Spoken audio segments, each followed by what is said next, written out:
তো হেডলাইনে একটা ব্যাপার আমি দেখেছি যে তা অনেকেই লিখছে যে হেডলাইন সিরিজের প্রাণ হচ্ছে ইয়াশ এবং সারপ্রাইজ প্যাকেজ হচ্ছে ইয়াশ আর কি, এবং হেডলাইনে প্রধান চরিত্র তুমি, সেটাও অনেক রিভিউতে এসেছে। এবং এতে করে যেটা হয়েছে যে জিয়াউল ফারুক অপূর্ব ফ্যানরা অনেক খেপেছে, আমি সেটা দেখছিলাম তাদের লেখনীতে। এই বিষয়টা নিয়ে তুমি কি বলছো? দেখুন, এইটা আসলে অডিয়েন্স পার্সপেক্টিভ এক এক রকমভাবে একেবারে ইয়ে করে, বাট আমি যেটা মনে করি যে হেডলাইনে আসলে আম, আমি লিড ক্যারেক্টার বা অপূর্ব ভাই লিড ক্যারেক্টার এইটা বলাটা ডিফিকাল্ট। আমি বলবো হেডলাইনের lead character is the duo of Samiul and Zahir. সামিউলকে ছাড়া জহিরের ক্যারেক্টার উড বি ইনকমপ্লিট, জহিরকে ছাড়া Samiul would be incomplete. So আমি মনে করি না যে এখানে জহির ছাড়া সামিউল কোনোভাবেই স্ট্যান্ড আউট করতে পারতো, অথবা সামিউলকে ছাড়া জহির কোনোভাবেই এখানে ওয়ার্ক করতো। সো আমার কাছে মনে হয় the lead character of headline is the duo of Samiul and Zahir. So এখন ফ্যানরা কি বলছে এটা কমপ্লিটলি তাদের ওপিনিয়ন। আমি মনে করি বাকস্বাধীনতা সবারই থাকে, অবশ্যই।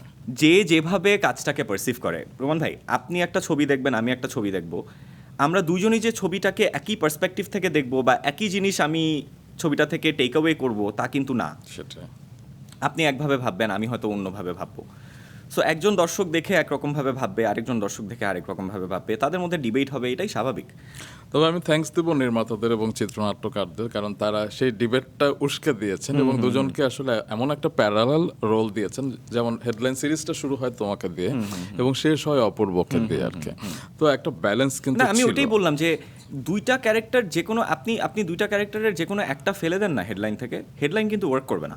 একদম। সো হেডলাইন ওয়ার্ক করতে আপনাকে সামিউল এবং জহিরকে দুইজনকেই লাগবে। তো অপূর্ব তো অনেক সিনিয়র অভিনেতা তোমার থেকে, তো তার সাথে তুমি হইচইয়ের আগে একটি সিরিজ করেছিলে বুকের মধ্যে আগুন। এবার নিশ্চয়ই একদম প্রথম মুহূর্ত থেকে তার সাথে ইজি হয়ে গিয়েছিল। আমার কোনো আইস ব্রেকিং দরকার হয়নি। মানে বুকের মধ্যে আগুনে যেটা হয়েছিল যে বুকের মধ্যে আগুনের আরেকটা ডিফিকাল্টি ছিল যে even though we were both part of the series, অপূর্বের সাথে আমার সিনস ছিল না, একটা সিন ছিল খালি লাস্টের Right, ক্লাইম্যাক্সে। right. সো অপূর্ব ভাইয়ের সাথে স্ক্রিন শেয়ার করার ব্যাপারটা আমার ওই জায়গায় একটু কম ছিল। বাট বুকের মধ্যে আগুনে আমি যেহেতু মানে যখন শুটিং করেছি আমাদের একসাথেই স্কেজুল থাকতো, হয়তো অপূর্ব ভাইয়ের সিন চলাকালীন আমার ব্রেক থাকতো বা আমার সিন চলাকালীন অপূর্ব ভাইয়ের ব্রেক থাকতো, but we spend a lot of time together during বুকের মধ্যে আগুন। তো ওইখান থেকে আমাদের অলরেডি একটা না মানে, কারণ উনি আমার সিনিয়র, আমি সবসময় অপূর্ব ভাইকে ভাইয়া ভাইয়া ভাইয়া একটা ব্যাপার ছিল, এবং আমি অনেক অনেক জিজ্ঞেস করতাম, অনেক কিছু জানতে চাইতাম ভাইয়ের কাছ থেকে, ভাইয়া এটা কীভাবে হয়, ভাই আপনি এটা কীভাবে করছিলেন, আপনার কি মনে হয় এটা কীভাবে। So he used to give me a lot of advice and used to tell me a lot of things, এবং আমাকে অনেক গল্প শোনাতো। তো ওইখান থেকে না আমার অপূর্ব ভাইয়ের সাথে একটা খুব ভালো রেপোর্ট তৈরি হয়।